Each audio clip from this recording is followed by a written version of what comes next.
माता की 7 परिक्रमा कर लेता है तो उसको जो है समस्त तीर्थों में परिक्रमा करने का पुण्य मिल जाता है। प्रमाण देना चाहिए, तो गणेश जी ने प्रमाण दिया, गए वहां से गौ माता की 7 परिक्रमा की, नंदी भगवान की 7 परिक्रमा की, और तब जाकर के अपने माता पिता की परिक्रमा की, 7 परिक्रमा की, और जाकर के खड़े हो गए। तो बाबा ने पूछा, बोले बेटा तुम परिक्रमा करने नहीं जाओगे? तो बोले हमने तो परिक्रमा कर ली। तो बोले कैसे परिक्रमा कर ली? बोले आप वराह पुराण के 10वें श्लोक में आपने ही विद्वान वक्ताओं के द्वारा, विद्वान जो बुद्धिजीवी हैं उनके द्वारा शास्त्रों की रचना की, वेदों की रचना करवाई है, और उसके वराह पुराण के 10वें अध्याय के 11वें श्लोक में ये लिखा हुआ है कि गावः समस्त मातरो, गाय जो है समस्त विश्व की जननी है और माँ है, और उनके खुर में 64 करोड़ तीर्थ वास करते हैं। तो उनकी परिक्रमा करने वाले व्यक्ति को समस्त तीर्थों की परिक्रमा करने का फल मिल जाता है। इस नाते मैंने 7 परिक्रमा कर ली मेरी जो है ना, और आपसे सबसे पहले मैं आया हूँ। इसके बाद मैंने नंदी की धर्म की परिक्रमा की है, और तब आपकी परिक्रमा की है, तो ब्याज के रूप में जो है ना आप लोगों का आशीर्वाद मिलेगा, और 7 परिक्रमा करने का फल तो मुझे मिलेगा ही मिलेगा। तो गणेश जी की बुद्धिमत्ता से प्रसन्न होकर के बाबा भोलेनाथ ने गणेश जी को गणाध्यक्ष बनाया और प्रथम पूज्य बनाया। तो मेरी गौ माता जो है ना, सबको संपूर्ण विश्व में, संपूर्ण तीनों लोकों में जितने भी तल वितल उतल सतल सातल जितने भी लोक हैं, सब में गौ माता व्यक्ति को महान बना देने की क्षमता गौ माता में रहती है। गौ माता का जो है ना दूध के लिए लालन पालन नहीं होना चाहिए।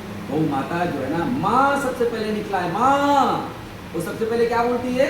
माँ, और माँ ही हमारी जो है ना समस्त स्वरों की जननी होती है। इस तरह से तो गौ माता के लिए जितना भी हम लोग कर सकते हैं इतना करना चाहिए, सबका ये धर्म बनता है। समस्त पुण्य जितने भी आप करते हैं, जितने भी काम हैं, अपने दान है, श्राद्ध है, पिंड है ना, चाहे मृत्योपरांत संस्कार हो, चाहे मृत्यु के पूर्व संस्कार हो, जो भी संस्कार हैं, यज्ञ हैं, दान है, पुण्य है, जितने भी संस्कार हैं, सनातन वैदिक धर्म में जो संस्कार हैं, वो बिना गौ माता के पूर्ण नहीं होते, है ना। समुद्र मंथन हुआ, समुद्र मंथन में मैया का प्राकट्य हुआ, और सप्तऋषियों को गौ माता भेंट कर दी गई। तो और देवताओं में आपस में स्थान लेने के लिए ओढ़ लग गई। सब देवता अपने अपने अलग अलग स्थान, ब्रह्मा जी को मुंह में स्थान मिला, हर एक कथा गौ माता की कथा होती है, उसमें वर्णन आता है। लेकिन लक्ष्मी माता थोड़ा सा प्राउडी थी, और गंगा मैया भी प्राउडी थी थोड़ी सी, कि नहीं जब तक बुलाएगा नहीं कोई हम जाएंगे नहीं, है ना। देर हो गई तो लगे कोई पूछने वाला नहीं है, तो भागे भागे गई ब्रह्मा जी के पास, बोले हमको कहाँ स्थान मिलेगा। तो लक्ष्मी जी को कहा ब्रह्मा जी ने, आप गोबर में वास करिए। कहाँ वास करिए? गोबर में, है ना। तो लक्ष्मी जी का वास गोबर में है।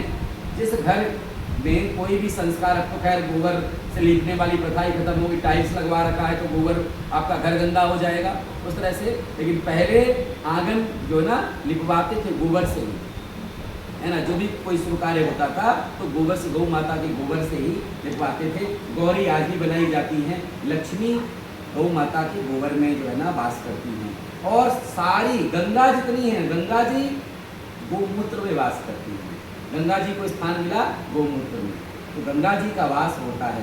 कोई भी बड़ी, छोटी से छोटी और बड़ी से बड़ी यज्ञ बिना पंचगव्य के पूर्ण नहीं होती है। पंचगव्य यानी गौ का दूध, दही, मूत्र, ठीक है ना, गोबर, ये सब सारी चीजें जब मिलती, घी, ये सब मिलती हैं तो पंचगव्य बनता है, और पंचगव्य ही हमारी आत्मा को शुद्ध करता है।